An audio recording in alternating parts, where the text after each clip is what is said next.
Hey team, glad you signed up for the Rangemaster Tactical Conference 2026.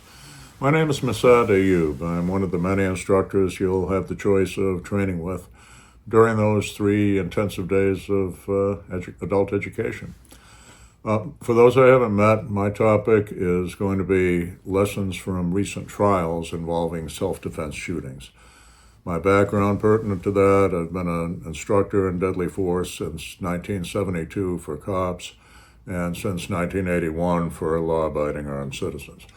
More to the point, I've been an expert witness for the courts in these topics since 1979, so this is my 47th year as an expert witness.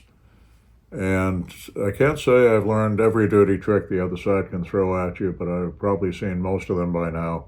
And I'll be warning you about as many of those as I can and giving you the antidotes to those particular poisons. We'll be discussing some of my cases, some cases that you may have read about in the newspapers or seen on TV, looking at the lessons and looking at it with 20/20 hindsight to see what might have been done to get better outcomes than the way it was actually handled. Unfortunately, the dynamics of violent encounters is something that is not taught in law school.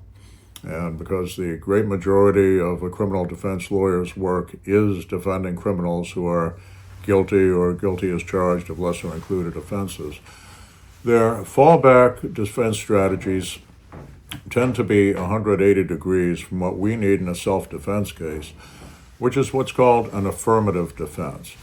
By that I mean, we're not saying we didn't shoot the guy, we're not saying you can't prove it beyond a reasonable doubt. We're saying, yeah, we shot the guy, but we are absolutely justified in doing so.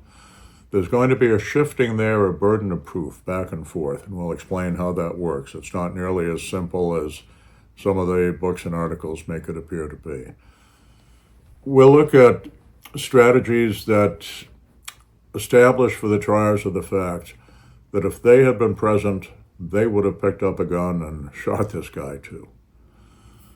We'll talk about some of the myths about handling the immediate aftermath, why those things don't work, and what is currently being recommended by the attorneys who specialize in self-defense shooting cases.